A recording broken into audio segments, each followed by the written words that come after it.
Even if it doesn't make sense at all. If I lose my feet, then I'll be singing for you. Even when I cannot find a place to do.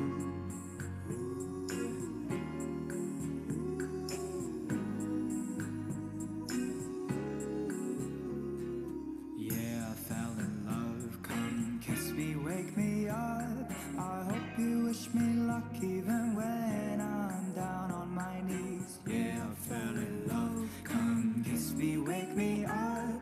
I hope you wish me luck even when I'm down on my knees. Yeah, I fell in love.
I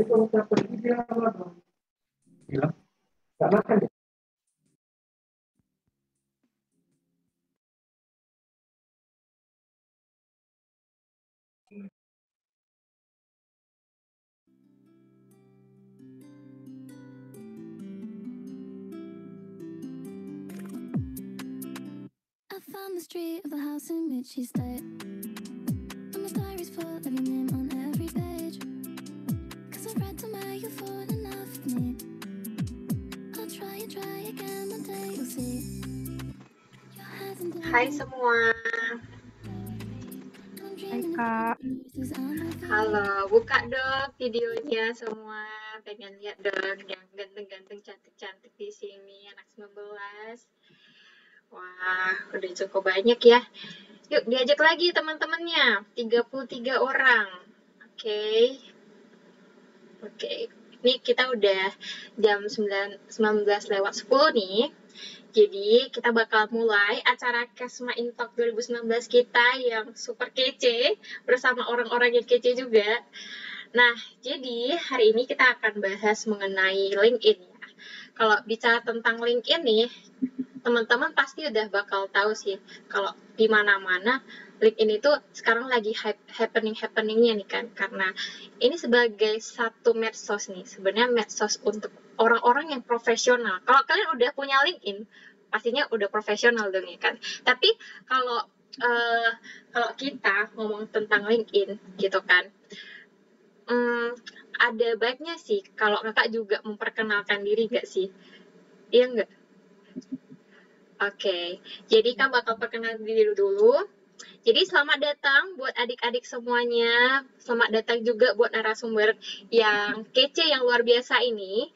Nah, perkenalkan saya Natalia Valencia. Di sini Kak sebagai moderator untuk acara Kesma Intalk.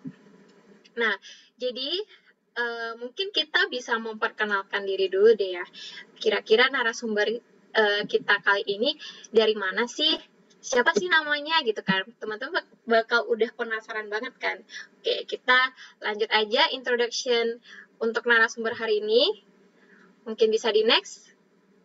Oke, jadi hari ini kita bakal mengundang nih salah satu mahasiswa psikologi Universitas Gadjah Mada, yaitu Kak Monica Giovanni, untuk sharing-sharing sedikit nih terkait dengan LinkedIn-nya. Karena jujur ya, kakak itu temennya Kak Monica nih, yang kakak lihat LinkedIn-nya tuh kayak super kece gitu loh, kayak keren, kayak bernuansa profesional banget. Jadi kakak mengundangnya nih untuk sharing sedikit mengenai LinkedIn untuk adik-adik. Nah, jadi sebenarnya Kak Monica ini kalau bisa dibilang dia orangnya itu tertarik di bagian HR. Nah, terutama di bagian talent acquisition dan talent performance. Nah, teman-teman kalau mau cek gimana LinkedIn-nya, gimana IG-nya, boleh langsung dicek aja di LinkedIn teman-teman masing-masing dan juga di Instagram-nya. Jadi, teman-teman bisa cek nih, kira-kira, oh ternyata LinkedIn Kak Monica-nya seperti ini ya. Tapi kita bakal bahas lebih dalam lagi nih bareng Kak Monica. Tapi sebelum kita ngobrol sama Kak Monica, mungkin kita bisa kasih tahu sedikit latar belakang Kak Monica itu dari mana, ngapain aja gitu ya. Oke, kita boleh next lagi. Oke, kita berbicara tentang working experience. Nah, teman-teman pastinya pernah dong kayak kerja di satu bidang atau di satu organisasi. Nah, kalau Kak Monica ini pernah nih menjadi consulting intern di Pride Network. Nah, di mana sih itu? Di London, UK. Wah, keren ya. Tapi ini remote ya, teman-teman. Jadi kayak secara daring gitu. Kemudian HR intern di PT Graha Pharma. Dan kemudian menjadi freelance English translator and transcriber di Elemental Production. Nah, ini juga di Los Angeles, US. Nah, ini juga dilakukan secara remote. Nah, jadi selain ini, ada lagi nih working experience dari Kak Monica. Mungkin kita bisa next lagi ke sebelah. Nah, di sini Kak Monica juga pernah menjadi People Development Analysis Intern di Social Connect. Kalau teman-teman tahu Social Connect, nah itu salah satu ini timnya lah gitu. Nah, kemudian sekarang nih Kak Monica lagi magang di salah satu perusahaan besar, yaitu di Unilever Indonesia. Nah, jadi menjadi HR intern di Unilever Indonesia Tbk. Nah, jadi inilah kira-kira working experience Kak Monica selama mungkin dari pertengahan 2020 sampai sekarang. Nah, selain working experience, kita juga harus tahu dong kira-kira apalagi sih yang di-achieve sama Kak Monica. Mungkin kita bisa next lagi ke slide berikutnya. Yaps, betul banget. Kita juga menjadi seorang mahasiswa yang baik, kita juga harus memberikan kontribusi ya ke orang-orang secara gratis mungkin ya. Jadi kita bisa dibilang nih volunteer experience dari Kak Monica. Nah, ini ada empat hal yang udah pernah dilakukan Kak Monica. Yang pertama menjadi facilitator dan mentor di Inside Out. Nah, itu di Depok, di Indonesia, dan yang kedua itu menjadi recruitment officer di Quarter Life Project. Nah, kalau teman-teman tahu Quarter Life Project itu ngapain, atau nggak, check it out aja di Instagramnya. Kemudian HR Manager di Quarter Life Project, wow, banyak ya. Ada banyak sekali jabatan-jabatan di Quarter Life Project ini, sungguh luar biasa. Kemudian yang keempat, ini adalah di hands-on business menjadi seorang people performance manager, dan ini masih terus dilakukannya sampai sekarang dari April 2021 sampai sekarang. Nah, selain volunteer experience, pastinya kita harus tahu juga dong, kira-kira Kak Monica ini anaknya kupu-kupu nggak sih gitu kan. Nah, ini Kak Monica lagi sedang atau sudah menjalani organisasi dari Misa Kampus menjadi seorang HR Development Manager, dan di BPPM Psikomedia menjadi Entrepreneurship Manager. Kayaknya sangat-sangat bahasa-bahasa sangat kabu sekali ya gitu ya. Tapi kita bisa nanya-nanya lagi nanti sama Kak Monikanya. Mungkin kita next lagi, apa aja sih yang udah dapat sama Kak Monica? Nah, ini accomplishment atau achievement dari Kak Monica ini sungguh luar biasa ya. Menjadi top 2 Best Business and Marketing Plan di Social Entrepreneurship Clash UGM. Kemudian first winner and Best Scientific and Public Education Poster di Andalas Innovation Technology Competition. Wow, keren. Dan kemudian conference presenter at Psychology, Creativity, Science, and Entrepreneurship Fair. Nah, ini gak kalah menarik lagi nih, menjadi pemenang pertama lagi di Scientific Poster di DKAFGA Scientific Poster Competition, dan menjadi Jury of English Writing di Semangga English Competition. Nah, itu nih kira-kira accomplish dari Kak Monica.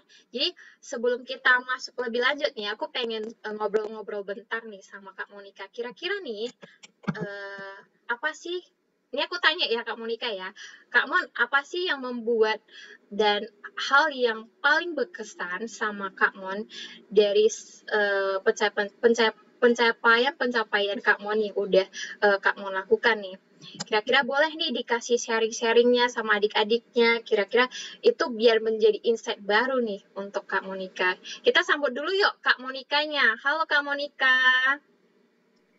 Oke, halo juga Nat. Aku juga mau Hai. ngucapin selamat malam dulu nih ke teman-teman Fakultas Psikologi USU, dan terutama buat Pema karena udah bersedia buat undang aku jadi narasumber gitu. Oke, tadi juga udah sempat dikenalin sama Nat. Namaku Monica Giovanni. Teman-teman bisa panggil aku Mon atau Monica gitu. Terus mungkin aku langsung masuk ke aku langsung masuk ke pertanyaannya Nat ya. Buat yang berkesan itu lebih ke ini sih, yang paling berkesan itu yang pengalamanku paling recent, jadi di Unilever sebagai HR intern. Soalnya emang dari dulu minat berkarir di FMCG, terus kebetulan dapat kesempatan buat intern di sana gitu. Dan di sana benar-benar yang kayak belajar banget, terus juga biasanya kan intern itu cenderung kayak diabaikan atau gimana gitu ya guys. Kalau di Unilever ini tuh benar-benar yang kayak dianggap, dibimbing, dilibatkan, dimentorin gitu. Jadi kayak senang banget gitu. Terus selain itu juga aku pegang function yang sebelumnya itu belum pernah pegang, yaitu HRBP. Jadi HR for Business Partner gitu. Terus juga di sana tuh kita kayak di-encourage terus gitu loh buat kayak berkomunikasi dalam bahasa Inggris, terus berpikir kreatif out of the box, kayak gitu-gitu. Jadi menurutku so far itu yang paling exciting dan berkesan sih buat aku gitu. Oke, ini kayak keren-keren semua kan yang berkesan. Ya iyalah Unilever ya kan, siapa sih yang nggak mau masuk Unilever. Nah, jadi tanpa berlama-lama lagi nih, mungkin di next selanjutnya kita lihat apa aja sih yang akan kita lakukan. Oke, PPT-nya. Next lagi.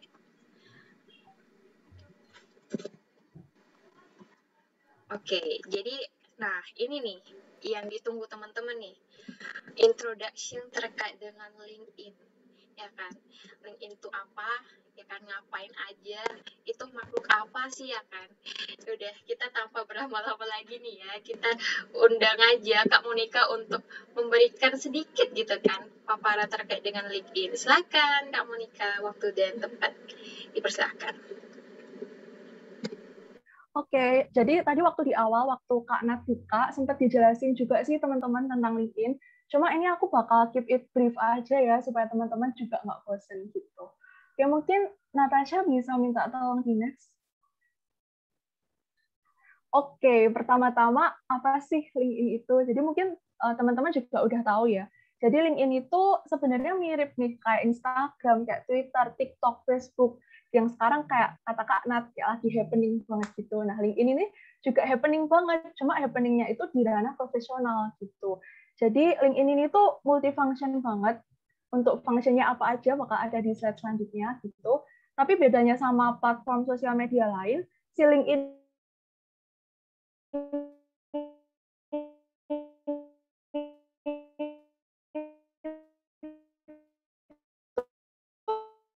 dipakai buat tujuan profesional. Kita share foto liburan kemana, kita share kisah kita, achievement kita, kayak gitu kira-kira. Oke, Natasha bisa tolong next.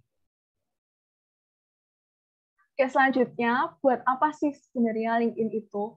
Jadi sebenarnya kalau bicara soal LinkedIn, zaman sekarang itu penting banget teman-teman. Karena biasanya orang-orang yang mau ngerekrut kita, itu kayak ngelihat rekam jejak kita tuh lewat LinkedIn gitu. Orang ini kayak gimana sih gitu. Selain ngecek kita lewat Instagram, lewat Facebook, para rekruternya juga lihat kita di LinkedIn gitu. Makanya kayak penting banget buat nge-customize LinkedIn kita sedemikian rupa supaya bagus gitu. Jadi fungsi LinkedIn yang pertama itu buat ngasih insight ke teman-teman mahasiswa lain, ke teman-teman kita gitu, dan juga ke rekruter terkait pengalaman kita yang udah berlalu dan juga yang lagi kita jalani sekarang. Terus juga berfungsi buat nunjukin kita tuh bisa apa aja sih, skill kita apa sih yang menonjol dari diri kita gitu. Terus juga bisa buat build up connection. Jadi connection kita tuh nggak cuma sekedar di satu lingkup aja, tapi kita juga bisa nih kayak berkoneksi sama teman-teman yang ada di luar negeri gitu. Karena benar-benar jaringannya LinkedIn ini luas banget gitu.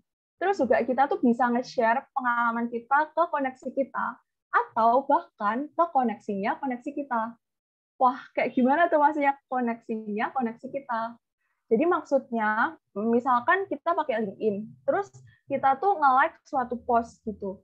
Nah, post yang kita like ini bakalan ada di timeline-nya teman-teman yang berkoneksi sama kita gitu, guys.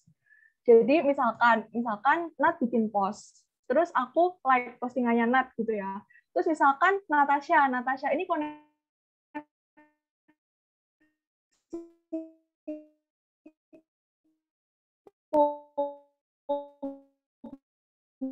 gitu, tapi Natasha ini nggak punya Natalia gitu. Jadi terus LinkedIn ini juga bisa kayak memberikan pemahaman gitu terkait perjalanan karir kita sepanjang waktu. Jadi di bagian working experience nanti juga aku bakal kasih lihat ke teman-teman, kita tuh bisa kayak menciptakan semacam chain of working experience gitu. Misalkan kita ada di company katakanlah Unilever gitu ya. Terus sekarang kita jadi marketing intern misalnya gitu. Itu tahun 2000 sampai 2001 katakanlah kayak gitu. Terus di tahun 2002 kita naik jabatan jadi marketing staff gitu. Nah, itu bisa kita bikin ada chain-nya gitu guys. Jadi kayak kita jadi understand gitu loh selama ini kita udah semeningkat apa karirnya, kita udah ngelakuin apa aja kayak gitu. Terus selain itu kita juga yang paling penting nih, yang biasanya kayak dikejar orang, kita juga bisa dapat internship atau tawaran internship atau tawaran kerja. Nah, ini juga nanti bakal aku jelasin lebih lanjut. Oke, bisa tolong di next. Terus apa aja sih yang bisa kita share di LinkedIn gitu. Next lagi.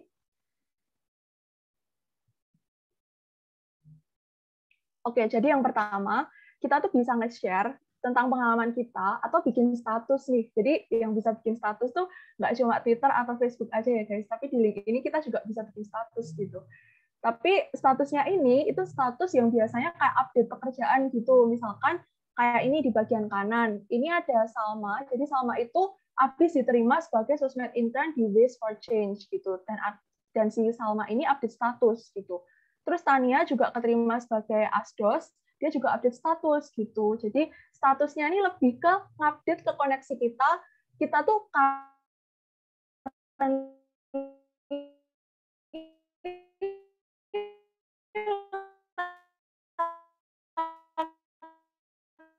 ngapain sih, lagi ada di posisi salah satu temanku, jadi kemarin dia keterima sebagai gratitude post gitu. Nah ini juga bisa banget kita share di LinkedIn gitu, kayak buat memotivasi orang nih, kayak supaya orang-orang tuh juga bersemangat dan termotivasi buat ikut atau mendaftar internship gitu. Next. Terus yang selanjutnya, selain bisa nge-share tiap kali kita keterima sesuatu, kita tuh juga bisa loh nge-share tiap kali kita selesai masa jabatannya. Misalkan di sini kayak ada Andra. Jadi Andra itu habis jadi MC di acara semacam penyambutan untuk maba. Terus di sebelah kanan ini ada Natalia yang sekarang jadi moderator kita, yang habis nyelesain volunteership di Quarter Life Projects. Nah, mereka berdua ini share gitu pengalaman mereka ke teman-teman yang ada di LinkedIn tentang journey-nya gimana, terus habis itu ngucapin makasih ke siapa aja, value yang bisa didapat apa, kayak gitu. Jadi hal-hal semacam ini tuh bisa banget di-share di LinkedIn juga gitu. Next. Selanjutnya ini juga bisa nih kita nge-share sudut pandang kita terhadap sesuatu, yang mana sudut pandang ini tuh biasanya ngemotivasi orang lain. Kayak di sini ada Pak Hari sama Pak William. Mungkin teman-teman yang sering buka LinkedIn dan interestnya di HR mungkin pernah dengar ya kedua tokoh ini. Jadi beliau-beliau ini sering banget kayak update status atau update tulisan di LinkedIn, tapi tulisannya ini benar-benar yang ranah kerjaan gitu, kayak bahas tentang rasa syukur, terus tentang cara ngehandle kalau dapat gaji tiap bulan supaya tetap bisa saving itu gimana, kayak gitu-gitu. Yang mana tulisan mereka ini kalau kita baca kan berguna gitu buat kita, kayak cara nge-manage duit yang baik itu gimana, terus supaya kita juga nggak gampang lelah sama kerjaan yang kita jalani gitu. Jadi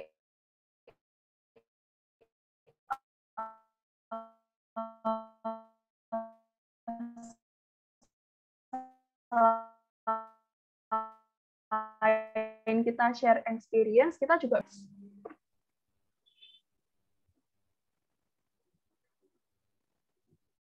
Natasha bisa minta tolong di next.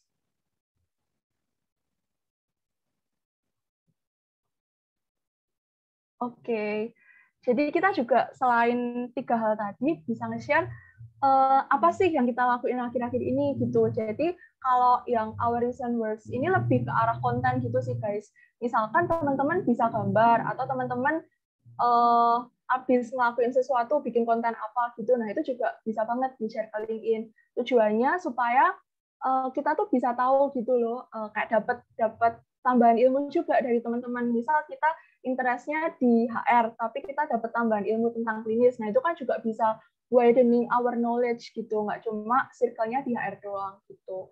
Terus di sebelah kanan ini juga ada insight-insight kalau jadi sosmed spesialis tuh kayak gimana sih gitu. Next. Nah, yang fungsi terakhir yang mana ini juga krusial banget, di LinkedIn itu kita bisa dapetin banyak banget lowongan kerjaan. Jadi biasanya tuh rekruter-rekruter atau talent acquisition di suatu company atau bahkan intern itu sering banget guys kayak nge-share lowongan kerjaan di suatu company atau di suatu organisasi gitu. Yang mana ini tuh bakal jangkauannya lebih luas lagi kalau misalkan tulisan mereka di-like sama koneksi kita gitu. Jadi kita jadi ikut tahu gitu lowongan apa sih yang baru dibuka gitu. Dan kalau kita match sama requirement mereka, kita juga bisa ikut daftar gitu. Next. Nah, selain lowongan yang di-share sama teman-teman dari talent acquisition,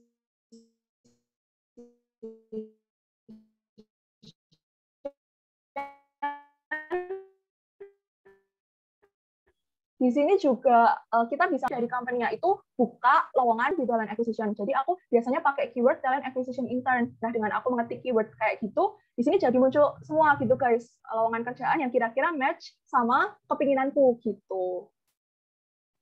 Oke, mungkin kalau dari segi materi gitu aja, kira-kira gambaran besar LinkedIn itu seperti itu.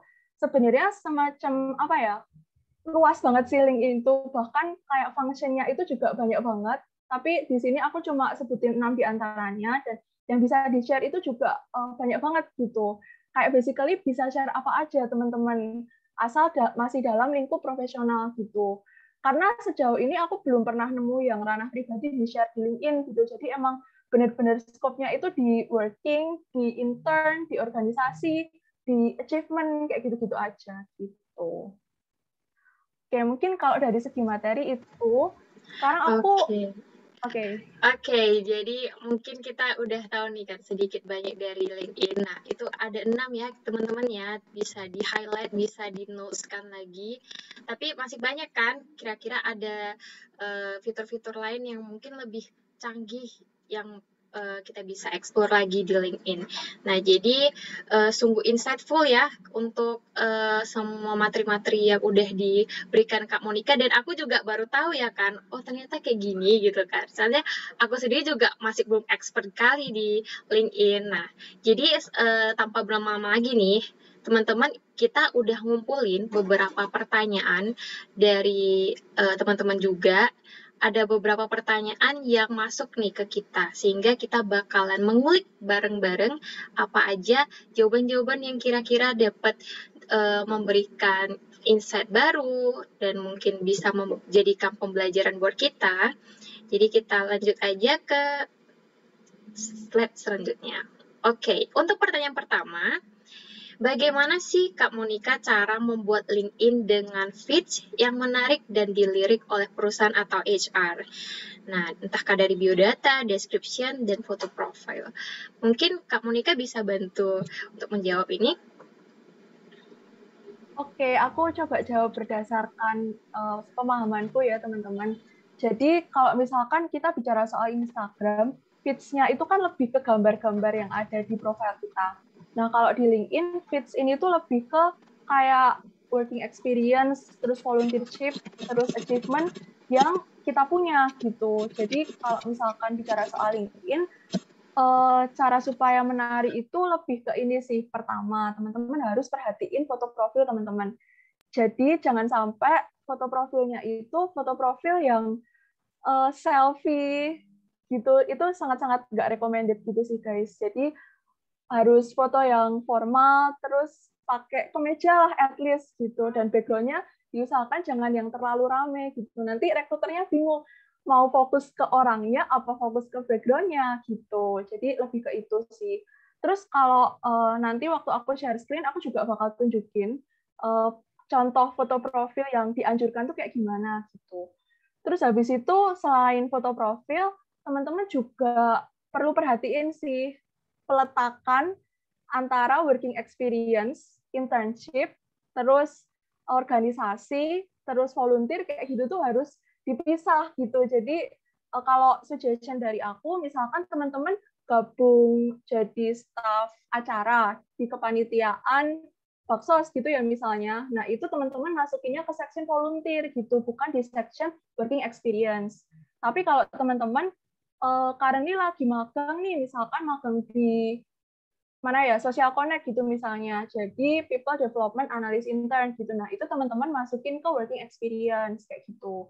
Itu juga perlu diperhatiin, soalnya kadang recruiter itu salah paham guys. Misalkan kita volunteer tapi masukinnya ke working experience kayak aku kemarin. Jadi kan aku sempat jadi HR manager di quarter life projects. Terus ada orang ngontak aku, pokoknya dia nawarin sesuatu, tapi ngiranya aku tuh HR manager di company gitu guys. Jadi itu kan udah kayak salah paham ya, karena waktu itu aku nggak ngeletakin dengan benar gitu. Maka dari itu sedikit input buat teman-teman, kalau misalkan mau masukin pengalaman disesuaikan gitu sama headline di masing-masing section gitu.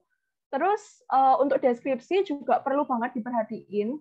Jadi deskripsi itu berfungsi buat ngasih tahu ke rekruter dan teman-teman kalian selama jadi panitia ini tuh ngapain aja sih job desk-nya, atau selama jadi volunteer di sini tuh ngapain aja sih, kayak gitu. Jadi itu penting banget juga job description ini gitu.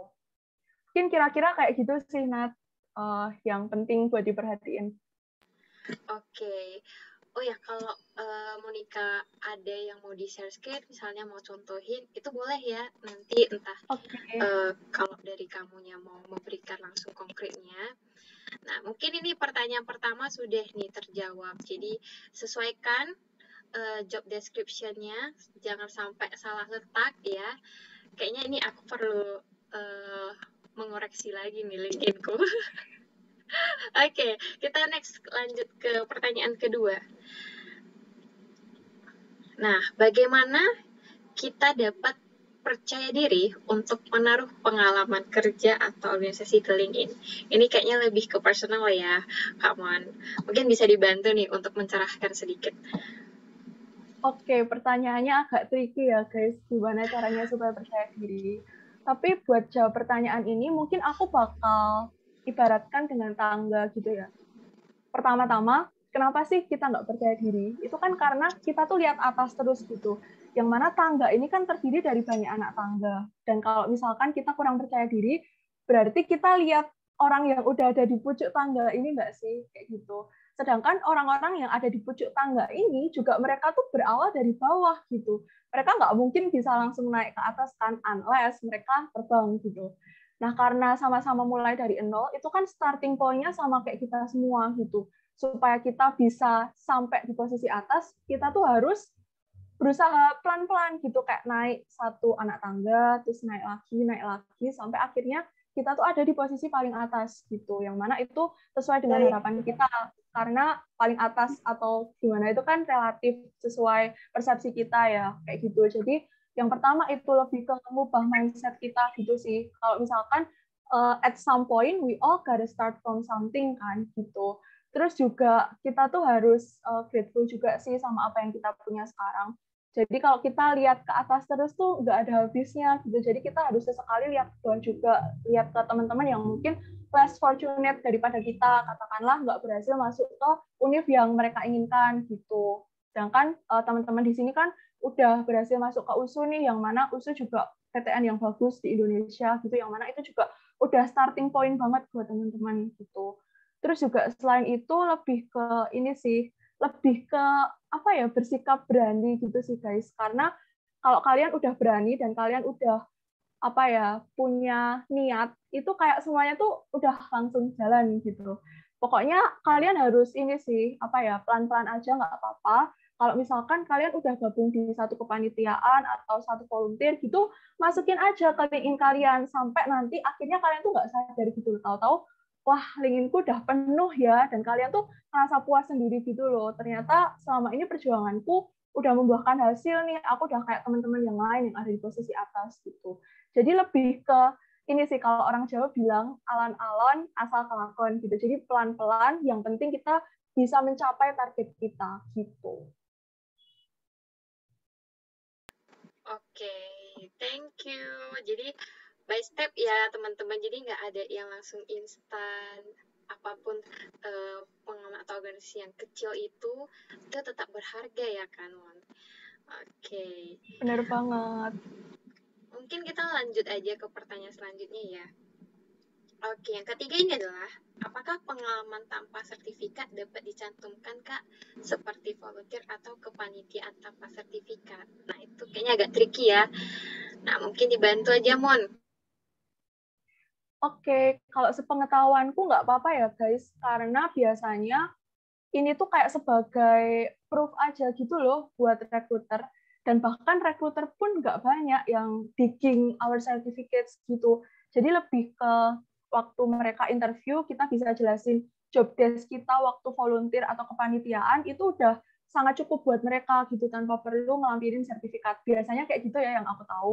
Tapi kalau misalkan teman-teman mau sertifikat, biasanya kalau teman-teman minta ke CEO atau foundernya itu biasanya dikasih. Jadi mungkin teman-teman bisa mulai coba minta pelan-pelan aja ke orang-orang yang berwenang gitu. Tapi sebenarnya nggak apa-apa kok kalau misalkan dicantumin tapi nggak ada sertifikatnya gitu. Oke, berarti nggak apa-apa lah ya kalau misalnya nggak ada Nggak apa-apa. sertifikatnya. Yang Yes. penting yang kita dapat itu adalah outputnya kita itu ngapain sih di kepanitiaan tersebut gitu. Jadi itu nanti bakal kita ceritain nih ke HR-nya itu kita ngapain aja. Oke.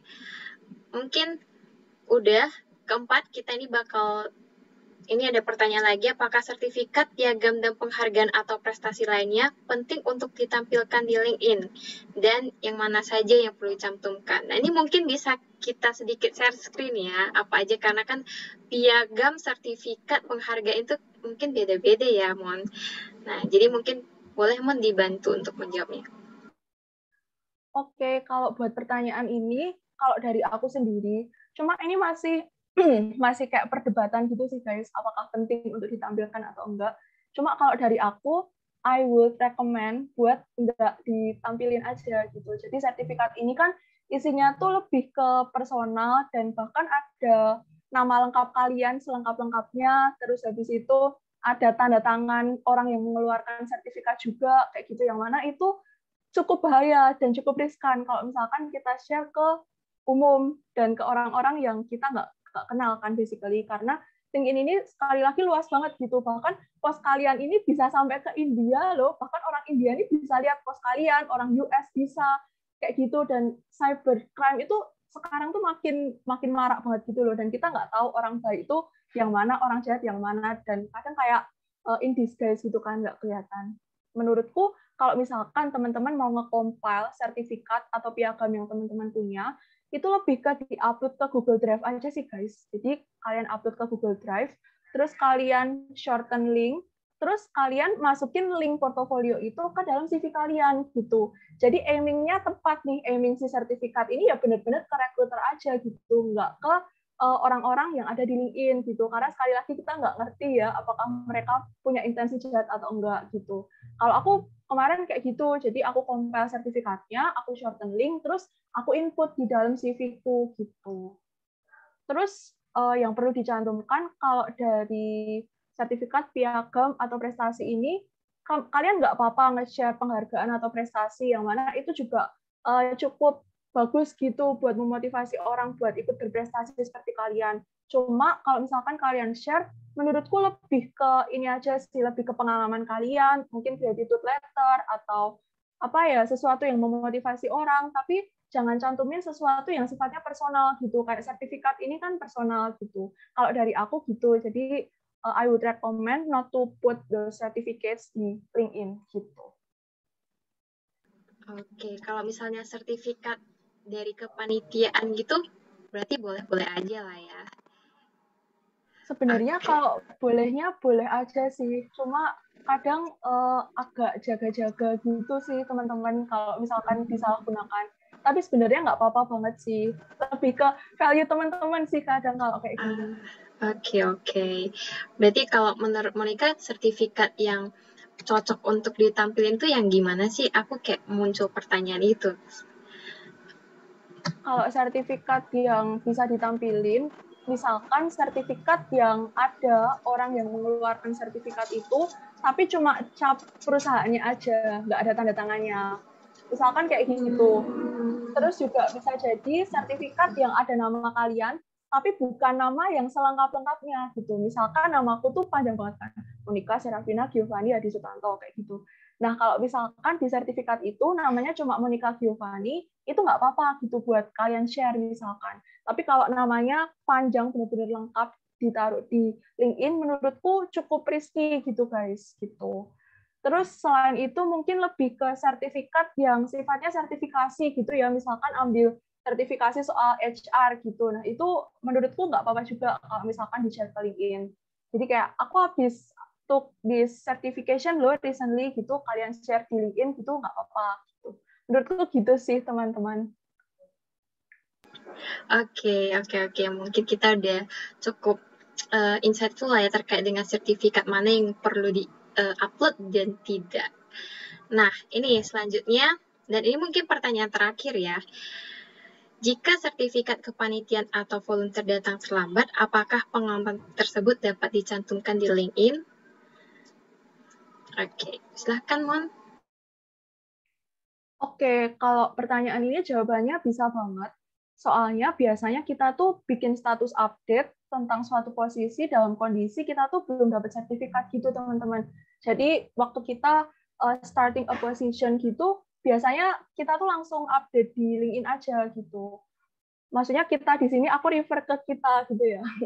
Jadi misalkan habis diterima sebagai apa ya, panitia partnership gitu di Wivolve. Setahuku di Psiko USU ada Wivolve ya. Misalkan panitia partnership di Wivolve kayak gitu kan, kepanitiaan ini berlangsung agak lama dan biasanya dapatnya sertif itu setelah kita selesai menjalankan periode kepanitiaan ini gitu. Nah, itu nggak apa-apa banget. Jadi update dulu aja di LinkedIn job desk kalian. Terus kalau udah selesai, baru kalian lengkapi itu job deskripsi yang kalian lakuin selama jadi kepanitiaan ini gitu. Dan terus buat sertifikat nggak apa-apa banget datang terlambat, karena kita bisa kapanpun gitu loh nge-upload sertifikat, karena sekali lagi sertifikat ini tuh cuma sebagai assurance buat si recruiter aja gitu. Yang penting apa aja yang kita kerjain selama kepanitiaan atau volunteer itu gitu, bukan di sertifikatnya gitu kira-kira. Oke, mantap banget nih. Berarti kalau nggak ada sertifikat juga nggak apa-apa, bisa nanti akan di-uploadnya. Jadi mungkin ini aja nih pertanyaan-pertanyaannya. Dan mungkin aku pengen tahu lebih lanjut nih, apa aja sih yang bisa kita lakukan di LinkedIn itu. Mungkin Kak Monica bisa bantu untuk menjelasin secara detail ya langsung di LinkedIn-nya ya. Jadi untuk Natasha boleh di-unshare dulu. Kita minta Kak Monikanya nih langsung mempraktekkan. Kira-kira gimana nih cara inputnya, cara-cara nge-taruh bagian-bagian yang perlu di input gitu ya. Oke, silakan Mon. Oke, aku izin share screen ya teman-teman. Silakan. Wait.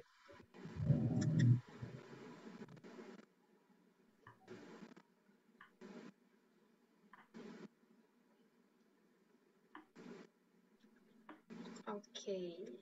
Jadi kita udah tahu banyak ya terkait dengan LinkedIn sekarang, dan ini kita akan implementasi dari LinkedIn sebenar-benarnya ini. Oke. Ini ada Udah tampilannya, kelihatan Mon? ya? Udah. Oke, sip. Ini aku Siap. mulai benar-benar jelasin basic banget ya teman-teman. Jadi I'm so sorry kalau teman-teman udah tahu fitur basicnya. Soalnya biar runtut aja sih, jadi dari dasar. Oke, aku mulai ya. Jadi yang pertama di sini tuh ada home. Jadi home ini tuh basically kayak feeds Facebook gitu sih kalau teman-teman itu. Kalau misalkan kita analogikan gitu. Jadi ini tuh isinya post-post yang di-like teman-teman kita biasanya. Terus sama post-post dari orang-orang yang kita follow gitu. Kayak misalkan di sini ada tulisan add to your feed.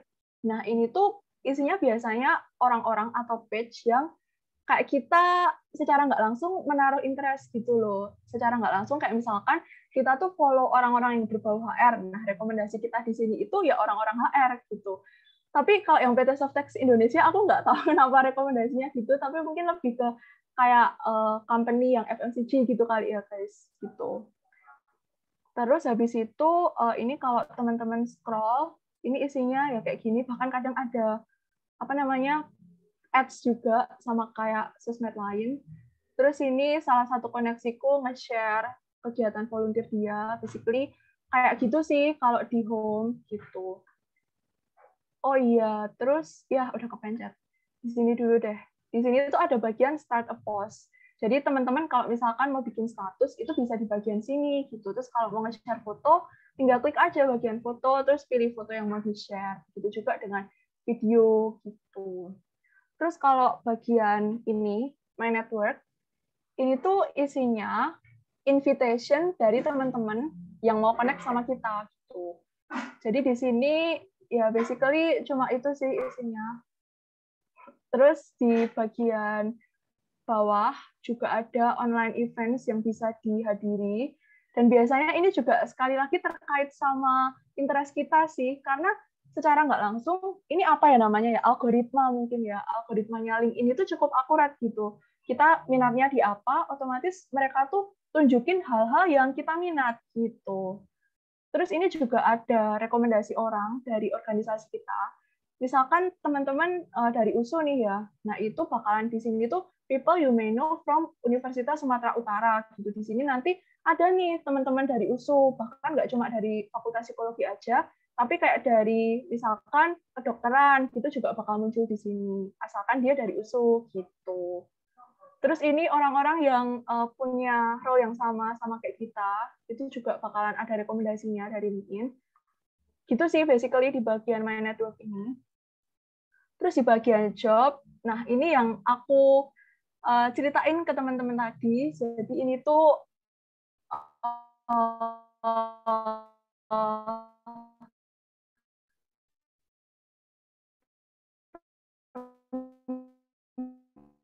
tempat kita cari lowongan kerjaan, cari kerjaan apa, terus di sini kerjaan sesuai yang kita minatin. Dan bahkan kayak sekali lagi ya, di sini ada pekerjaan yang similar sama role yang kita apply, terus rekomendasi buat kita berdasarkan sesuatu yang sering kita cari gitu. Jadi benar-benar yang oke banget sih LinkedIn ini, jadi nggak yang random ngasih rekomendasi, tapi emang benar-benar sesuai minat kita gitu. Terus yang di bagian, sorry, ini aku tadi titip lowongan. Jadi pokoknya messaging ini basically lebih ke ini sih, lebih ke apa ya, tempat buat ngobrol secara private. Sebenarnya mirip DM Instagram, mirip inbox Facebook juga gitu. Jadi misalkan ada orang-orang yang mau ngobrol sama kita atau nawarin sesuatu, nah itu bisa banget lewat message ini gitu. Cuma minusnya, jadi kalau di Instagram itu kan kita bisa kirim DM ke orang yang nggak follow kita maupun kita nggak follow. Tapi di LinkedIn ini nggak bisa, guys. Jadi kayak kita harus berkoneksi dulu sama orang itu, baru kita bisa saling berkirim pesan gitu. Cuma kita tuh bisa kayak selagi kita mengirim koneksi ke orang yang kita tuju, kita tuh bisa custom message gitu loh, kayak intensi kita apa sih buat nge-add mereka sebagai connection, itu juga bisa, tapi nggak bisa yang two ways gitu conversation-nya. Jadi satu arah dulu, kalau mereka udah accept, udah connect sama kita, baru kita bisa ngobrol lewat fitur messaging ini gitu. Terus buat notification, ini ya notification basically notif gitu sih, notif pada umumnya. Jadi di sini tuh macam-macam guys. Jadi basically kayak update orang-orang tuh starting position sebagai apa, di sini muncul, nah kayak gini. Terus bisa juga muncul orang-orang yang lihat profil kita tuh siapa aja gitu, bisa muncul di sini juga gitu. Terus bahkan juga bisa kita lihat, misalkan kita nge-like atau komen di postingan seseorang, nah postingan orang itu tuh bakal nyangkut di notification kita gitu loh guys. Kalau misalkan kita nggak mau berisik, kita bisa mute di sini juga gitu. Gitu. Basically gitu sih. Bahkan ini juga ada job alert juga berdasarkan preferensi teman-teman. Terus ini juga ada apa ya, kayak semacam trending post dari company yang kita follow. Jadi benar-benar yang notification ini basically koran gitu sih guys, koran Orto Serba. Jadi kayak basically semua ada di notification gitu. Terus buat di bagian Me, jadi ini profil kita, ini kayak bebas banget kita customize. Bukan bebas banget sih, tapi emang kita harus customize profil ini. Jadi bisa teman-teman klik aja di bagian view profile. Nah, terus di sini bakal muncul nih. Oke, aku juga mau tunjukin ke teman-teman, karena tadi kita sempat bahas soal foto. Ini foto yang aku pakai sama kayak yang di PPT tadi gitu. Nah, jadi foto ini sebenarnya aku ambil background-nya tuh ya ini, background ini, gorden yang sama. Cuma aku edit background-nya, jadi aku hilangkan background-nya, terus aku ganti pakai latar belakang warna biru ini gitu. Jadi nggak yang terlalu riwah gitu loh guys background-nya, karena takutnya nanti kayak rekruternya jadi salah fokus atau gimana gitu kan gitu. Kalau misalkan teman-teman belum tahu cara remove background-nya, nanti boleh banget connect aku, terus atau DM aku di Instagram, nanti aku kasih tahu link-nya. Kenapa nggak sekarang? Soalnya aku lupa link-nya apa gitu guys. Kayak gitu. Jadi foto profilnya ini tuh ya kayak yang aku saranin tadi, lebih ke pakai baju formal aja gitu sih, jangan pakai kaos.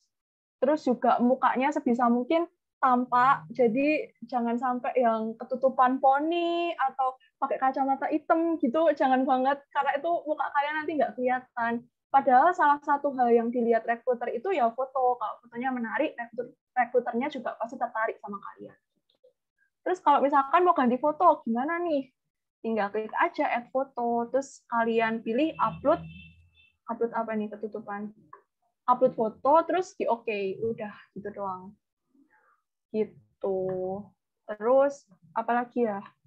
Terus di sini ada headline. Headline ini tuh sebenarnya nggak harus current position kalian sih, tapi lebih ke position yang kalian anggap keren dan cocok nih dijadiin headline. Soalnya waktu pertama kali rekruter buka profil kalian, itu kan lihat namanya siapa, terus fotonya orangnya kayak gimana, terus habis itu dia tuh lagi ngapain sih, atau posisi yang pernah dia jalani itu apa sih. Nah, itu lihatnya ya lewat profil singkat ini gitu. Terus ini juga bisa diisi posisi kalian sekarang ada di mana gitu. Kalau aku di Solo, jadi di sini aku tulis Central Java gitu.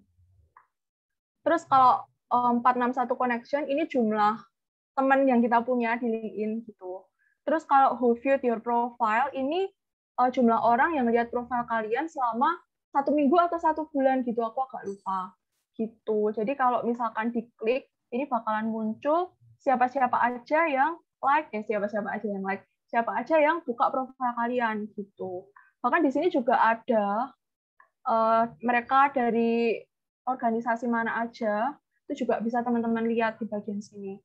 Cuma sayangnya, si LinkedIn ini tuh nggak enable fitur private gitu. Jadi kadang ada orang yang nge-stalk kita, tapi dia modenya tuh incognito gitu. Jadi kita nggak tahu dia siapa.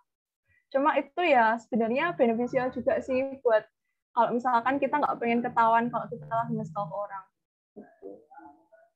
Terus ini post views. Jadi post views itu isinya jumlah orang yang yang nge-view postingan terakhir kalian gitu. Jadi bukan akumulasi total orang yang ngelihat post kalian, tapi lebih ke postingan terakhir kalian doang gitu. Kayak gitu. Oke, ini aku sekalian tunjuk ini ya, tunjuk salah satu postku. Jadi ini aku ngepost, terus seperti biasa di sini ada fitur like, comment, share, send. Bukan like, comment, subscribe ya guys. Like, comment, share, send. Jadi like itu ya biasa like, comment kayak di sosmed lain, share juga. Tapi kalau share di sini itu lebih ke share ke feeds kita gitu. Jadi basically kita nge-share ulang apa yang kita tulis gitu. Terus habis itu kalau di bagian send, ini kita send ke akun LinkedIn yang lain. Misalkan aku mau share ke Nat gitu ya, tinggal aku klik send, aku ketik namanya Nat aja, Natalia gitu. Nanti muncul namanya Natalia, tinggal diklik aja. Terus udah ke send ke Nat gitu. Terus habis itu kita back lagi. Search appearances ini kalian itu udah di search berapa kali, kayaknya artinya itu, cuma aku kurang yakin juga. Terus ini kalau diklik bakalan muncul company-company mana yang nge-view profile kalian atau nge-search profile kalian itu. Terus kalau di bagian about, nah kadang orang-orang itu mengabaikan nih bagian about karena kayak mungkin orang kayak malas nulis kan summary panjang-panjang gitu. Tapi sebenarnya about ini penting banget karena yang kayak rekruter itu first glance-nya selain di foto kalian sama di headline kalian, biasanya tuh mau lihat ke about ini loh biar cepat gitu. Nggak yang kalau buka di section satu-satu kan mungkin kelamaan, tapi kalau di about ini tuh udah summary gitu loh, kalian ini pendidikannya di mana, terus tertariknya di mana, terus pengalamannya apa aja. Nah, rekruter tuh bisa langsung baca gitu dari about ini. Jadi penting banget buat teman-teman customize gitu about-nya teman-teman. Kalau di sini struktur dari aku sendiri, to be honest, maybe this is kind of jumbling ya guys. Aku juga kemarin tuh nulis berdasarkan urutan aja sih, bukan yang dikelompokkan berdasarkan working experience duluan atau education duluan, tapi lebih ke aku menyesuaikan waktunya gitu. Di sini pokoknya teman-teman cukup introduce yourself, kayak kalian tuh pendidikannya Wait, bentar ya guys. Kalau misalkan di bagian description ini, lebih ke bagian awal itu introduction pendidikan kalian biasanya. Terus kayak karakteristik kalian. Orangnya kayak gimana sih kalian itu? Apakah kalian senang bekerja secara tim atau prefer work individually? Nah, itu bisa kalian cantumin di bagian depan. Terus habis itu interest kalian juga penting banget. Misalnya teman-teman psikologi ya. Jadi mungkin kalau tertariknya di clinical psychology bisa juga nih ditulis. Mungkin she develops a huge interest in psychology field, especially in mental health, misalnya kayak gitu ya. Tuh. Terus ini juga bisa juga jelasin aktivitas kalian kayak organisasi, kepanitiaan, atau apa ya volunteer. Pokoknya kalian jelasin sebenarnya lebih ke bukan serinci mungkin, tapi lebih ke semencakup mungkin gitu. Jadi alangkah lebih baik kalau misalkan kalian tuh bisa keep it simple, tapi tetap mencakup semua yang kalian jalani gitu. Pokoknya ya bisa kerangkul semua di dalam description ini. Gitu. Di dalam about gitu. Gitu. Terus activity ini basically kalian udah ngapain aja, kayak misalkan nge-like postingan orang, terus nge-komen, itu bakalan muncul di sini. Terus buat experience, nah ini yang aku bilang ke teman-teman tadi. Jadi ini kan ada section experience, section education, volunteer, terus di paling bawah ini ada accomplishment, gitu. Yang mana di dalam accomplishment ini juga ada organization.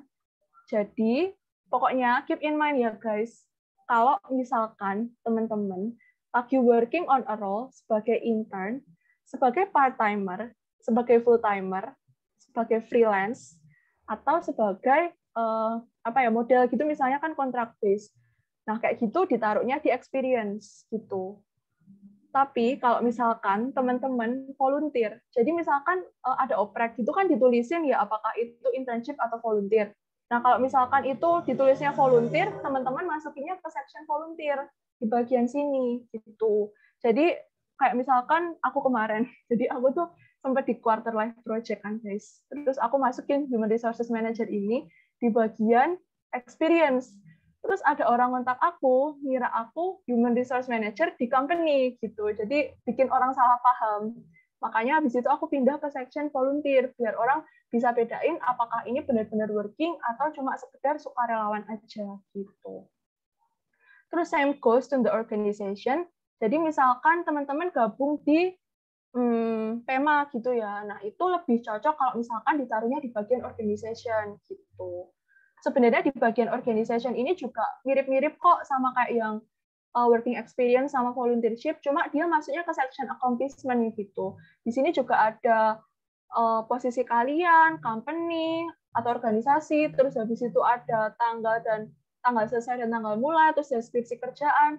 Jadi sama aja ya sebenarnya, cuma sectionnya yang beda gitu. Terus mungkin aku bakal coba jelasin salah satu di antaranya ya, kayak gimana sih cara nulis deskripsinya gitu. Kalau aku juga lebih ke fleksibel sih sebenarnya. Bahkan di sini juga beda-beda gitu. Ada para user LinkedIn yang nulisnya itu dalam bentuk poin-poin, jadi di bullets gitu. Jadi misalkan job desk-nya conducting interview, terus screening CV gitu. Jadi poin pertama screening CV, poin kedua conducting interview, terus poin ketiga selecting candidates that fits enough to join our organization, misalnya kayak gitu.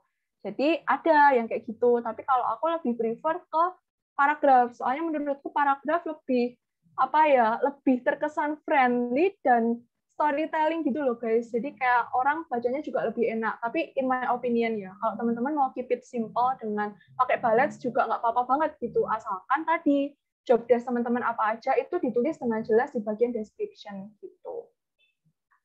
Mungkin itu. Terus aku juga mau kasih semacam heads up buat teman-teman. Kalau misalkan teman-teman lagi menjalani beberapa role dalam waktu bersamaan, terus ada role yang udah selesai. Nah, itu jangan lupa ya teman-teman buat di-update di LinkedIn. Karena kadang kalau misalkan kita apply ke suatu posisi, recruiter tuh takut gitu. Misalkan kita ada banyak ongoing position, biasanya kita tuh nggak diambil gitu, karena orang takut. Ini orang udah banyak banget kerjaan, nanti nggak fokus di organisasiku, kayak gitu. Jadi kalau teman-teman udah selesai periode kepanitiaan atau magang, itu alangkah lebih baik kalau ditulis udah selesai gitu. Sampai kapan selesainya gitu. Gitu. Terus buat penulisan di education ini ya biasa sih, univnya mana, jurusannya apa, tahun mulai sampai tahun berakhir kira-kira kapan gitu. Terus volunteer experience juga ya mirip-mirip sih sama working experience cara nulisnya gitu. Oh iya, terus juga ini lumayan penting sih. Misalkan teman-teman ada achievement selama jadi panitia atau selama jadi volunteer, itu juga boleh banget dimasukin ke bagian sini, ditaruh di bagian achievement gitu. Misalkan aku contohin panitia partnership ya, karena aku kepikirannya itu. Misalkan panitia partnership di Wevolve, teman-teman berhasil ngerekrut, bukan ngerekrut sih, lebih ke apa ya, ngajak 15 partner buat kerjasama sama acara Wevolve gitu. Nah, itu boleh banget teman-teman masukin di bagian sini. Jadi achievement-nya pokoknya had been successfully gaining 15 speakers atau 15 apa ya partners kayak gitu. Itu juga menurutku bakal jadi nilai plus buat teman-teman dari rekruter gitu. Sebenarnya kayak gitu. Terus di bagian skill and endorsement, ini teman-teman bisa naruh skill yang teman-teman punya. Misalkan teman-teman pinter di Microsoft gitu ya, pencet aja add a new skill, terus habis itu masukin Microsoft di sini. Add another skill, sorry. Teman-teman ketik aja Microsoft gitu ya. Nah, di sini muncul Microsoft apa aja. Tuh, kalau misalkan Microsoft Office ya tinggal diklik terus dipencet save gitu. Terus di sini juga ada suggested skills dari LinkedIn-nya. Jadi teman-teman nggak perlu repot nyari, tapi udah langsung ada di sini, tinggal diklik aja, terus pilih save, udah gitu. Terus ini juga ada little tips dari aku. Misalkan teman-teman gabung di kepanitiaan atau di volunteer yang ada banyak orang, dan di dalam satu tim itu kira-kira kayak get along pretty well gitu, teman-teman boleh banget nih kayak saling nge-endorse gitu. Jadi apa ya, simbiosis mutualisme lah, kalian dapat endorsement dan kalian juga balik nge-endorse orang ini gitu. Jadi biar tambah-tambah apa ya, mempercantik LinkedIn juga sih menurutku kalau banyak yang nge-endorse gitu. Terus di sini juga ada recommendation. Nah, recommendation ini tuh biasanya di-customize sama orang yang ngasih kita rekomendasi gitu sih.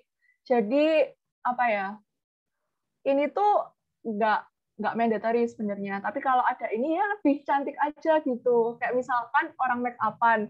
Make upan itu kan basicnya sebenarnya kayak bedak, lipstick, udah kan. Tapi dengan kalian pasang alis, itu kan kayak jadi nilai plus juga gitu. Nah, sama kayak recommendation ini juga basically kayak gitu.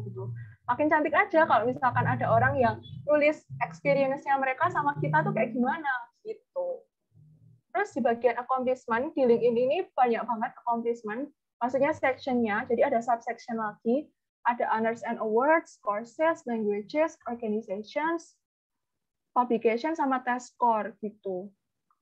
Nah, jadi kalau di bagian honors and awards, ini biasanya teman-teman bisa nih input, kayak misalkan dapat scholarship, atau menang di suatu lomba, atau jadi conference presenter, atau jadi apa ya, misalkan dalam PEMA itu kan seringnya ada kayak pemilihan best staff of the month. Nah, misalkan teman-teman menang tuh jadi best staff of the month, itu juga bisa banget dimasukin di bagian honors and awards gitu.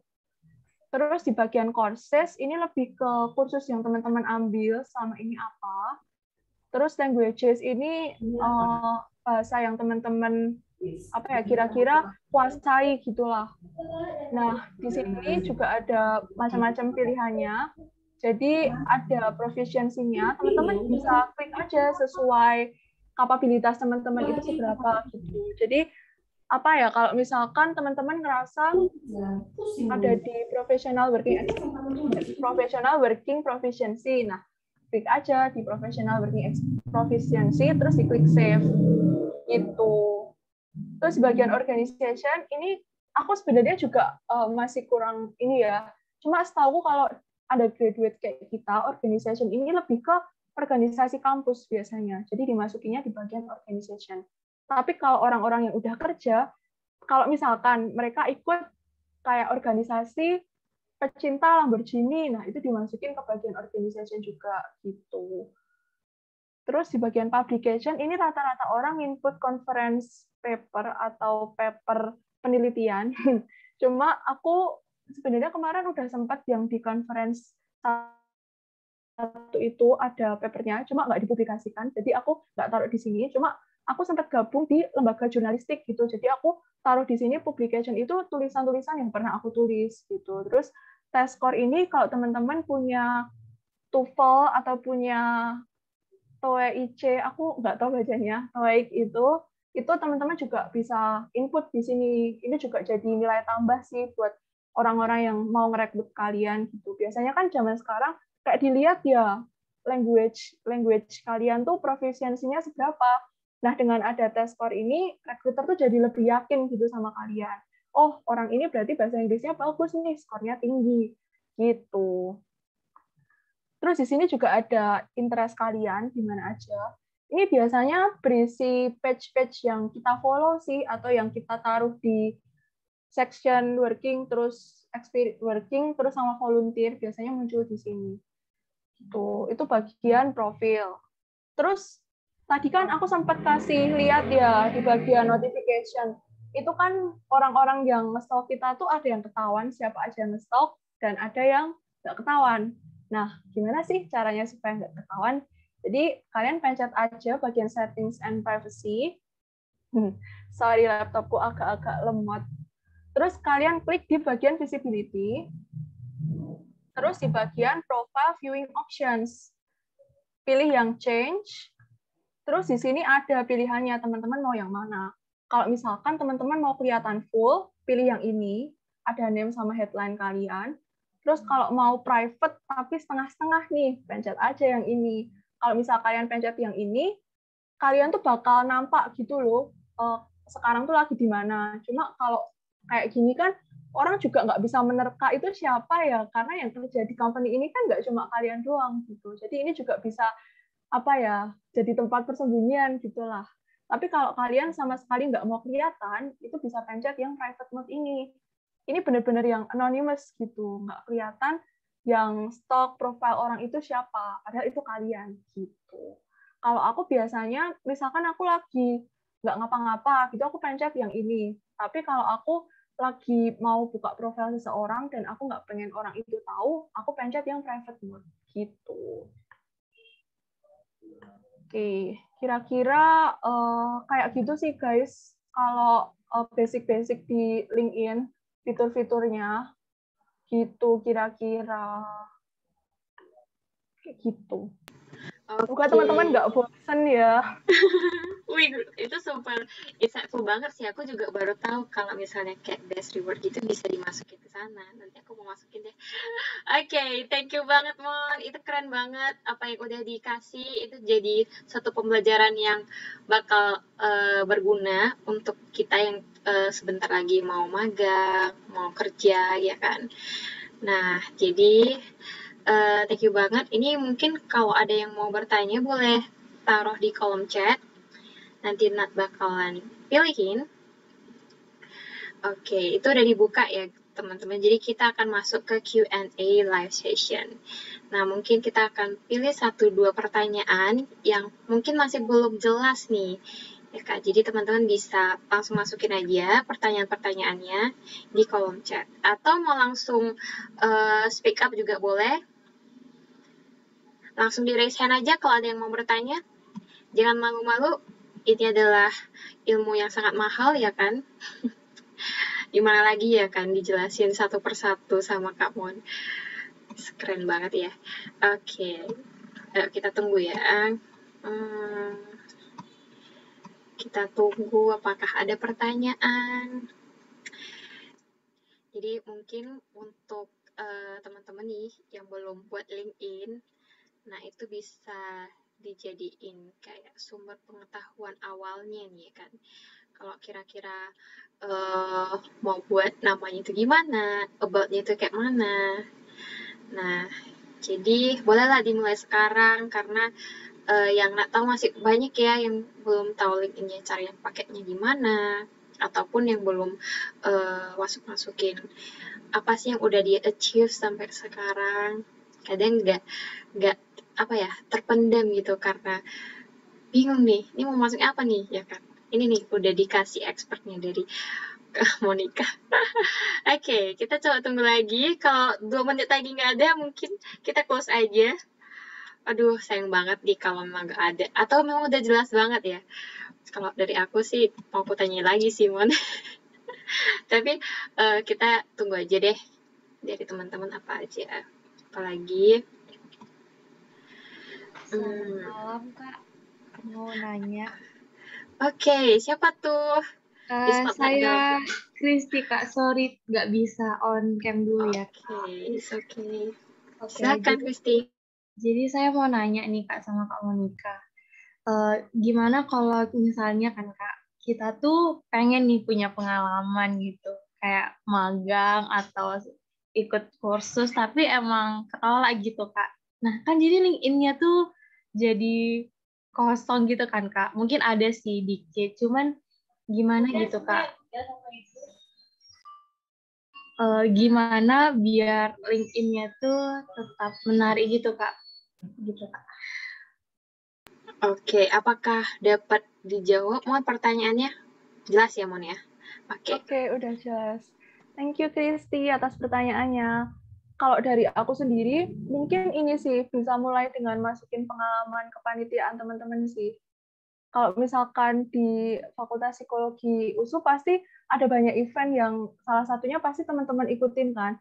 Nah, itu bisa mulai dari situ gitu. Soalnya emang apa ya, benar-benar yang zaman sekarang tuh kalau kalian mau gabung apapun tuh susah gitu loh, guys. Kayak kita semua tuh mengalami itu dan aku can relate banget sih. Misalkan kayak daftar sini ditolak, daftar sana ditolak lagi, kayak apa sih yang salah dengan aku gitu kan. Tapi enggak, itu bukan di kalian. Jadi pertama keep in mind juga kalau misalkan kalian belum keterima, itu bukan di kaliannya. Tapi bisa jadi recruiter dan company ini tuh belum cocok gitu sama kalian. Kan kadang waktu interview atau waktu psikotes itu kan kelihatan ya kayak value kalian apa, terus karakteristik kalian gimana. Nah, mungkin bisa jadi itu yang bikin mereka nggak cocok sama kalian gitu. Bukan karena kalian jelek gitu, sama sekali enggak. Dan kalau misalkan mau mempercantik LinkedIn-nya gimana sebelum dapat internship atau penawaran magang, internship atau volunteer, itu lebih ke ini. Satu, kalian coba cari-cari sesuatu yang nggak perlu seleksi, misalkan kayak gitu. Misalkan kayak jadi volunteer campaign. Nah, itu kan juga bisa percantik LinkedIn kalian tuh tambah-tambah gitu.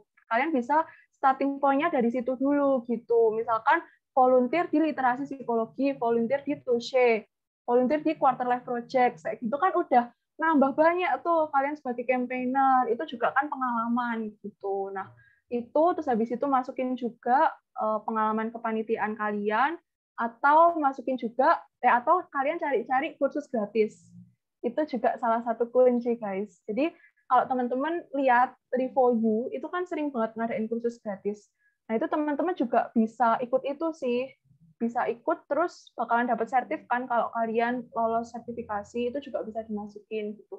Meskipun some people think that it's not much, apa sih Revo semua orang juga keterima. Tapi kan ya at some point, kayak yang aku bilang tadi, we all ada start from something gitu, dan starting kita dari situ, dan itu nggak apa-apa, it's okay gitu. Semua orang juga kayak gitu. Jadi kalian lebih ke itu sih, lebih ke mungkin campaign atau masukin kepanitiaan sama cari-cari kursus gratis. Terus sama kalau misalkan lagi ada waktu senggang, kalian juga bisa buka di LinkedIn bagian learning kalau nggak salah, itu juga ada kursus gratis gitu. Jadi kalau misalkan kalian udah learning, kalian ambil tesnya, kalian sukses, itu bisa juga dimasukin sebagai sertifikasi gitu. Mungkin kira-kira kayak gitu. Terus apa lagi ya? Mungkin lebih ke itu. Semoga membantu, Kristi. Baik, terima kasih, Kak. Menjawab ya, Kristi ya. Iya. Oke, thank you banget, Mon. Jadi itu tips-tips dari Kak Monica selain LinkedIn ya, guys. Jadi coba cari aja dulu ya campaign yang memang yang gratisan, tapi ya itu bisa jadi super berguna untuk kedepannya. Oke, ada lagi yang mau bertanya? Ya, saya Kak izin bertanya. Oke, ini kayaknya Roy nih. Iya nggak Ya sih? Kak. Oke. Mana Ya, mukanya, Roy? perkenalkan Kak, jaringannya lagi jelek. Oke, silahkan. Mohon maaf ya Kak, nggak bisa aktifkan Gak kamera. apa-apa. Perkenalkan Kak, saya Roy Siworo. Saya mau bertanya kan Kak, saya dulu kan udah pernah kuliah kan Kak, dan di kampus kayak yang lama saya juga pernah mengikuti beberapa kegiatan kepanitiaan dan acara-acara gitu Kak. Eh, Memang saya baru tahu yang namanya LinkedIn ini dan fungsi-fungsinya. Dan kalau saya misalkan mau mengikuti cara Kakak, eh, pengalaman saya yang dulu itu yang pernah saya ikuti kegiatan-kegiatan di kampus saya yang lama itu bisa dimasukkan, atau pengalaman saya yang baru yang di psikologi ini Kak gitu Kak. Dan apa misalkan nanti kalau dimasukkan misalkan semuanya Kak, itu apa nggak mengganggu atau membuat impresi dari pihak yang melirik kita itu jadi lain gitu Kak. Nah, demikian Kak, mohon maaf kalau bahasanya aneh. Terima kasih. Oke, thank you, Roy. Gak aneh kok. Ada ciri khasnya. Oke, gimana, Mon? Jelas, Mon, pertanyaannya? Jelas ya? Oke, udah jelas banget. Thank you juga Roy atas pertanyaannya. Kalau menurutku malah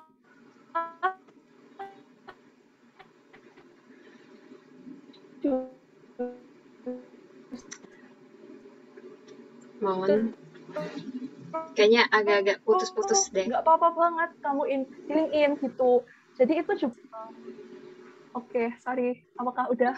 Oke, udah, Masih? udah aman. Oke, sorry. Di sini juga tulisannya unstable gitu, guys. Jadi, I'm so sorry. Oke, lanjut tadi. Kalau menurutku, nggak apa-apa banget, Troy. Jadi, kamu masukin ke LinkedIn kamu dulu, gitu. Jadi, kalau misalkan kamu udah input pengalaman-pengalaman lama kamu, terus habis itu di Fapsi USU, kamu nanti dapat banyak pengalaman lain. Kalau misalkan kamu mau buang pengalaman lama kamu ini dari LinkedIn, kan bisa, gitu. Tapi untuk sekarang, kamu masukin dulu aja. Itu sama sekali nggak bikin impresi jelek di recruiter sih, kalau menurutku. Malah justru mereka tuh, kalau aku jadi recruiter nih ya, misalkan ya, itu aku bakal lihat kamu sebagai orang yang bisa fit in dimanapun gitu, karena kamu di jurusan ini udah ikut kepanitiaan ini, tapi kamu di fakultas psikologi juga bisa fit in dengan ikut kepanitiaan ini itu, terus ikut magang ini itu, gitu. Jadi malah value plus sih menurut aku kalau kamu input pengalaman lama kamu gitu sih, Roy, menurutku. Menjawab nggak ya? Oke, menjawab nggak, Roy? Terima kasih Kak atas jawabannya, saya dapat mengerti. Oke. Thank you, Mon. Iya, betul banget. Keren-keren. Jadi, ada lagi yang mau bertanya? Silahkan, teman-teman. Kita mungkin, ini yang terakhir ya, pertanyaan terakhir ya. Kalau nggak ada lagi, mungkin kita bakal masuk ke sesi berikutnya. Karena ini juga udah malam. Teman-teman bakal juga. Oke, ini kira-kira ada siapa ini? Elvin, Kak. Oke, silahkan, Elvin. Maaf sebelumnya, Kak, saya nggak bisa on cam. Jadi saya mau nanya, apakah perusahaan multinasional kayak Unilever, Danone, Semen Indonesia itu ketika kita membuat sebuah LinkedIn yang di mana isinya itu full English, apakah itu sesuatu hal yang dapat mengimpress lebih jauh personal branding kita dibanding LinkedIn yang biasa pakai bahasa Indonesia full? Terima kasih, Kak. Oke, thank you, Kelvin. Kira-kira menjawab apa nggak ya? Pertanyaan jelas nih? Atau perlu diulang? Udah jelas. Oke. Silakan. Thank you, Kelvin, atas pertanyaannya. Kalau menurutku, misalkan kamu M-nya pengen kerja di multinational company gitu ya, menurutku, kalau bisa, profile LinkedIn-nya itu dalam bahasa Inggris. Kenapa? Soalnya multinational company itu dalam komunikasi sehari-harinya pakai bahasa Inggris biasanya. Jadi dengan profile kamu yang pakai bahasa Inggris, secara nggak langsung kamu udah nunjukin ke mereka kalau kamu bisa bahasa Inggris gitu.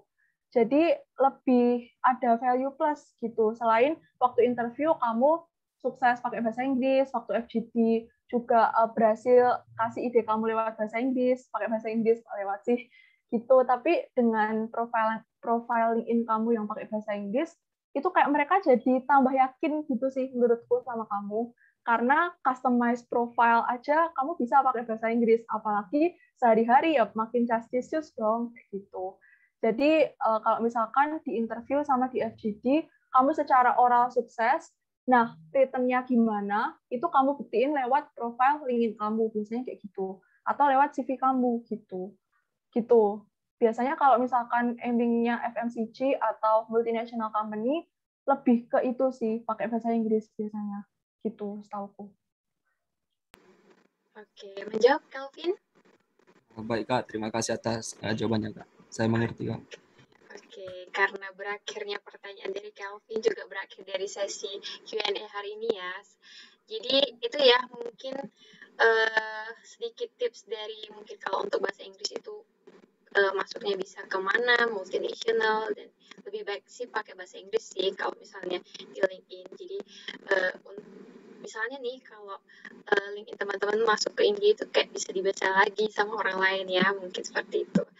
Oke, thank you Mon untuk jawaban-jawaban yang super cermelangnya, dan mungkin karena sudah malam kita juga akhiri ya sesi Q&A kita, dan ya thank you. Dan ini dari Tengku Vian nih ada bilang keren, makasih Kak. Oke, jadi sebelum kita akhiri nih, kita akan ada penyerahan sertifikat atau ini sebagai tanda terima kasihnya Kesma nih untuk narasumber yang terkece kita Kak Monica hari ini. Mungkin boleh di share screen aja sertifikatnya, dan saya undang untuk ke ketua ke departemen Kesma agar dapat memberikan 1-2 kata gitu. Silakan. Wildan. Silakan. Ya, baik. Terima kasih Natalia, moderator, atas kesempatannya. Jadi mungkin kenalin Kak, saya Wildan sebagai Ketua Departemen dari Departemen Kesejahteraan Mahasiswa di PEMA. Nah, jadi kami di sini melampirkan sebuah sertifikat yang akan kami berikan kepada Kak Monica. Saya mewakili teman-teman panitia pelaksana memberikan sertifikat ini sebagai bentuk apresiasi kami kepada Kak Monica karena sudah mau bergabung bersama kita di sini, meluangkan waktunya, membagikan ilmu-ilmu yang sangat berharga pastinya yang nggak bisa kita dapat di luar gitu. Nah, jadi sertifikat ini juga kami berikan pasti sebagai bentuk apresiasi kami, sebagai bentuk rasa terima kasih kepada Kak Monica. Oke, thank you banget Wildan dan teman-teman panitia. Aku sampaikan sedikit dari aku juga ya. Aku juga mau ngucapin thank you banget udah dikasih kesempatan buat sharing di sini. Aku senang banget bisa ketemu sama teman-teman meskipun virtual.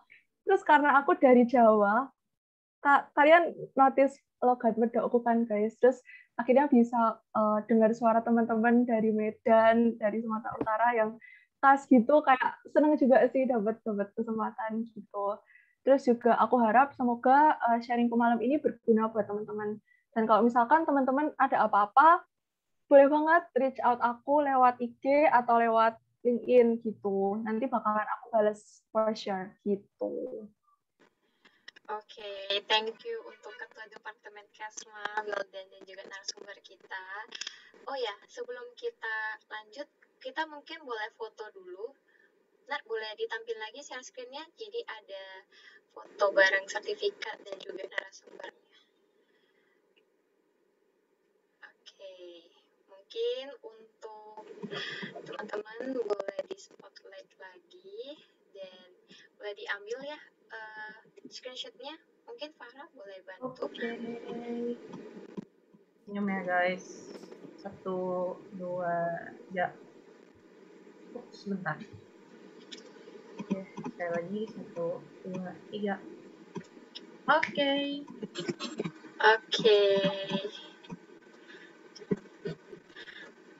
Nah, sudah nih kita selesai menyerahkan sertifikat ya sebagai tanda terima kasih Kesma ya.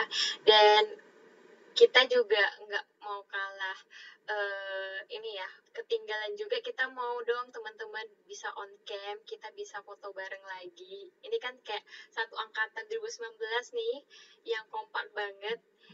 kita juga harus ada dong apa namanya ya, kayak pertinggal history buat bareng-bareng kakak Monikanya, bareng Kesma, bareng teman-teman juga nih. Ya kita bisa dong buka apa namanya videonya, teman-teman silahkan dibuka-buka dulu. Ini makin hari semakin malam semakin berkurang ya, dari yang 50-an. Ya, yang mungkin udah lelah ya dari jam 7 sampai sekarang. Oke, teman-teman boleh buka, kita akan capture dulu. Mungkin Farah boleh bantu. Iya. Aku akan tunggu dulu yang lain. Oke. Yang Boleh teman-teman buka lagi. Kita tunggu 1 menit mungkin. Ada Jessica di sini, ada Friska, ada Wendy, ada Erlin. Oke, kita screenshot sekarang ya. Bentar ya. Pada mau rombak LinkedIn ya. Oke, silahkan di screenshot. 1. Oke, senyum semua. Pose 1, 2, 3. Sekali lagi 1, 2, 3. Oke, page kedua ya. 1, 2, 3. Sekali lagi 1, 2, 3. Oke. Oke, thank you Farah. Sama-sama. Oke, karena sudah nih foto-fotonya kita nih, ya maka berakhir pula lah kegiatan Kesma Intok hari ini. Jadi thank you buat teman-teman yang sudah join sampai detik ini. Oh ya, absensi. Mungkin kita bisa kasih absensi sama teman-teman. Biar kita lihat, wah ternyata ini sungguh-sungguh luar biasa antusiasnya. Boleh ya diisi, dan ini sebenarnya absensinya juga opsional sih, tapi kita butuh ya kira-kira nama-nama yang memberikan kehadiran yang sungguh-sungguh luar biasa ini di malam hari ini. Oke, diisi ya teman-teman, jangan lupa. Dan mungkin itu aja dari kami, dari Kesma, dan juga thank you banget buat Monika, narasumber kami yang paling keren dan super humble gitu ya. Oke, itu aja. Terima kasih teman-teman, selamat malam, dan sampai jumpa di Kesma Intok selanjutnya. Dadah! Oke, thank you guys. Makasih semuanya. Thank you teman-teman. Thank you Monika. Sama-sama. Thank you ya guys. Iya, Mon. Selamat istirahat semua. Selamat istirahat.